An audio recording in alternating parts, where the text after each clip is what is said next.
Very kind. Thank you very much. So happy Palm Sunday. I've been thinking about Palm Sunday and the meaning of it, and for me the metaphor is about us riding into our Jerusalem. What is our Jerusalem? I was looking up. You can Google anything these days, right? So I was Googling Palm Sunday just to see if I can get some other insights, and it also said it's commonly known as Passion Sunday. Had you heard that before? I'd never heard that. And it really is the beginning of the Passion Week and Christ's journey and fulfilling his mission. So the metaphor as it applies to us, how are we riding into Jerusalem and fulfilling our mission? What is it we've come to do? And are there certain gifts we have yet to give? My talk today, the talk title is Leap, Look, and Listen. That's what your mom told you before crossing the street, right? Leap. Maybe not. It's a little different. But I'm going to look at three areas in my life where I really did that. I rode into Jerusalem in my life in these three metaphorical ways, and how the lessons that I learned, these spiritual lessons, apply to all of us. So that's what we're going to look at today. But I love it when a speaker opens with a joke, so I have a joke for you. And first of all, the really good trick is to find a joke you can tell in church. So if you know any, let me know afterwards. So this guy dies and goes to heaven, but the only thing is he shows up at the pearly gates with this sack over his shoulder.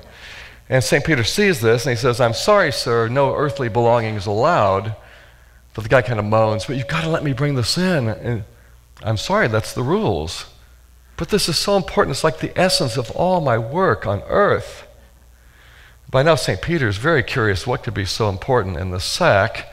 The guy sets the sack down, and St. Peter reaches and opens it and pulls out the entire contents, which is these 10 bars of gold, these 10 gold bricks. And St. Peter looks at the gold and looks at the guy and says, "So you want to bring in pavement?"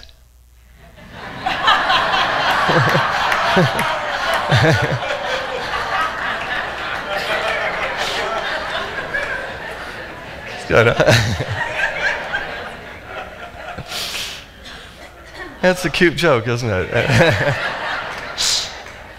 And it's got a great little message. Sometimes we think things are so valuable, but what really has value in our lives? What really has value? So leap, look, and listen. And the leap part of my story has to do with how it came to be that I'm doing what I'm doing today. I grew up loving music. As a kid, I was 8 years old. My mom taught me ukulele. I remember in the living room, I said, "Show me what you're doing," and quickly I was playing music and strumming, and it led to me learning lots of different musical instruments and loving it and singing, and came time for college, and I thought, well, music major might be fun. And my dad had a little talk with me. And he's actually a very open, supportive dad, big heart, but he said, "Charlie, just so you know, musicians often end up traveling a lot, and it might be hard to raise a family." And I knew I wanted to be a dad, and that did come true. I have a son who's almost 26. In fact, last time I was here, he was 2 years old, running around the mic stand when I was singing. So he's been in this church. But anyway, he said it might be hard to raise a family, and so I kind of rethought things, and ended up, after a winding journey, I got my degree, a 5-year degree in architecture.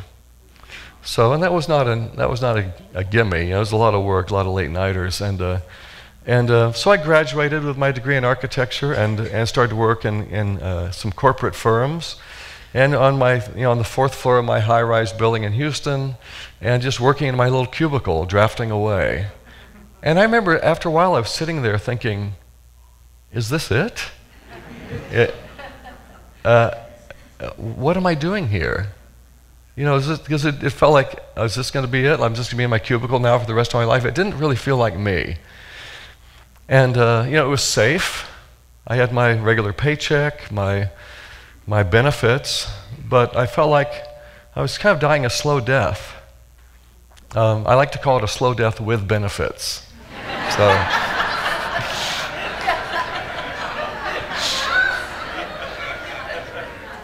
So anyway, I'm sitting there in my cubicle working away, thinking, what am I doing here?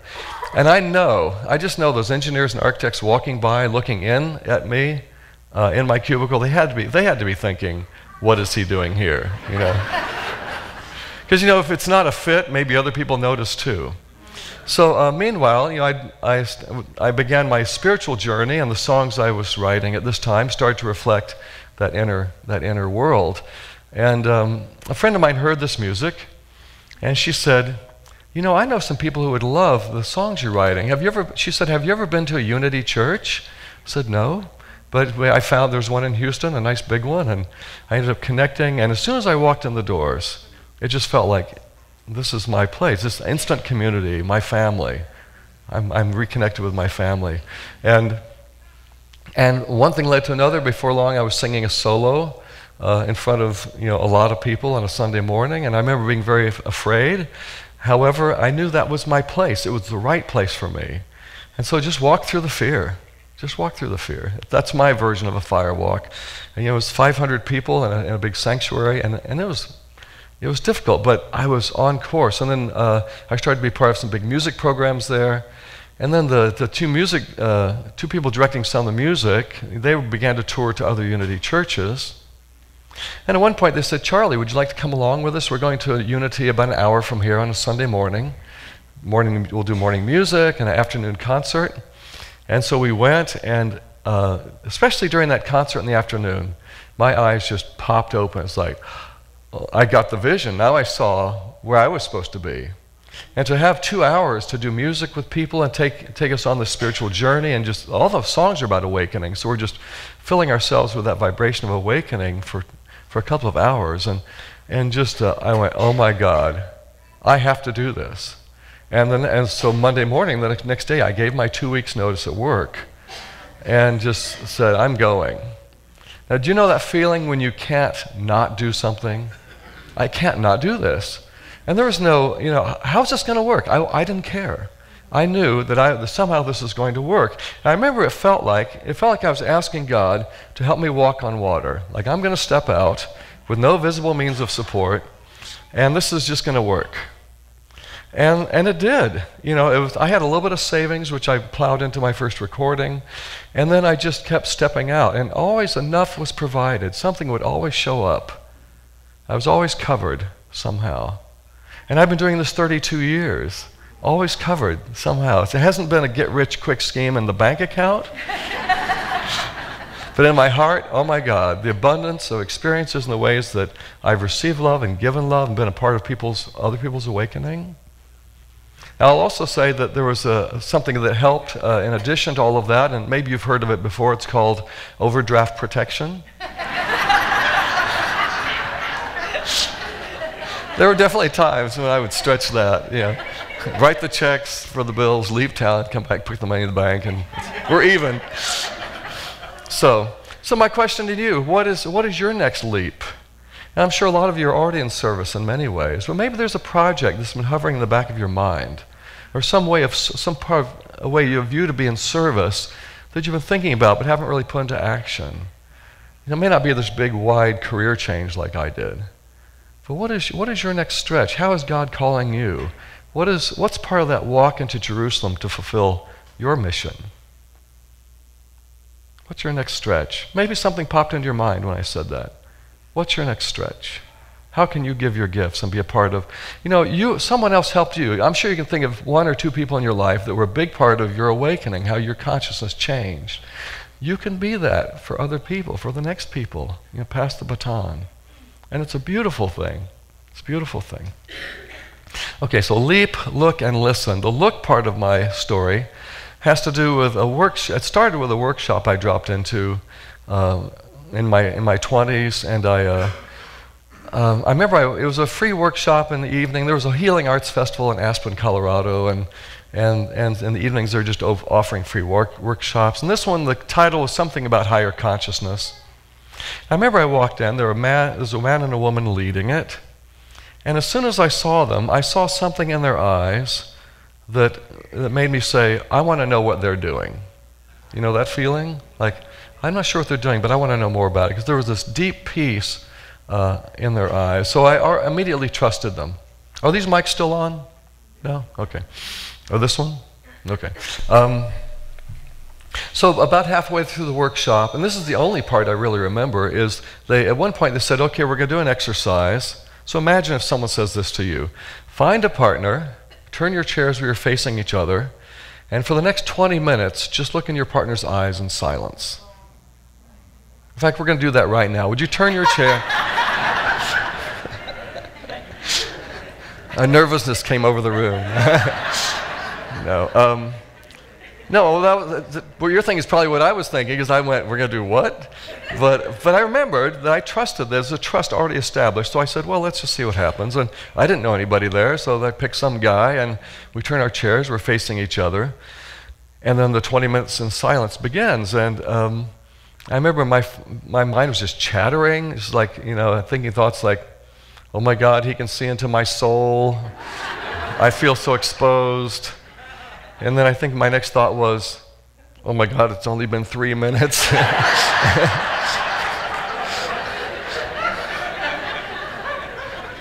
So mostly there's a lot of mind chatter and maybe a brief moment of maybe I kind of saw his soul, but and then it was over. And then we did a few other things. And at the end of the evening, they said, we're doing another workshop in 4 days. If you want to come back, you can. And I felt drawn. And I ended up doing that exercise again and again and again, many times over a series of months. And the more I did it, the more I got to this place where, yeah, there was the mind chatter, but I started to feel more of that empty space between the thoughts, just that pure peace beyond the mind. And and then the more I did it, a new thing showed up. It got to where I could tell whether or not my partner's mind was chattering or whether it was still. I knew, I could see. How can I know that? There's no visual difference. It's an energetic thing. And I think it's because I'm dropping deeper and deeper into our oneness, that we truly are one, into our connection, into our unity, like it says on the building. That's the truth of us, that we are truly one, but up in the surface world, we don't see it so much. So then even another thing happened. We did a marathon on a Saturday. We decided to get together, a few of us, and we did a 20-minute set in silence. Took a little break. Came back to a second set, same partner. Quick break, a third set of 20 minutes, a quick break, a fourth set of 20 minutes. Halfway through that fourth set, I had become so merged with my partner that there was this moment where I couldn't remember which body I was looking out of. It's like we had really just become that one. It's like we'd hit bedrock in our oneness. And that changed my life. I can't see you the same as I used to. It doesn't mean I'm enlightened or don't have issues, but I've seen that oneness. I've been there. I know it to be true. It's not just a nice thought. It's not just a song we sing about. It's an experience that I've seen and known. And what I know about that is we can all experience that. Hello? It's right here under our noses. But do we just stop to be with it? To be in that true connection? So how does this apply to you? You may never sit in silence for 20 minutes looking at someone's eyes. But we still know that connection. I know as a kid, I'd walk down the sidewalk and you wouldn't look strangers in the eyes. And it seems like with each passing decade, we're kind of more and more open to that with people. Well, I'm finding that spot. And we can do that with the people in our lives, and even with people we may think it's going to be challenging with. Do you remember earlier we were singing, I am Spirit, Io sono spirito. I think Spirit would be happy to look Spirit in the eyes. But we just kind of have to get past these membranes of fear that think it's strange or odd or pushy. Now this is not the same. Do you remember junior high staring contests? This is not that. That was more like trying to drill a hole in somebody with your energy. And I would liken this, it's more like the doors are open and I'm available. That's kind of the energy I have.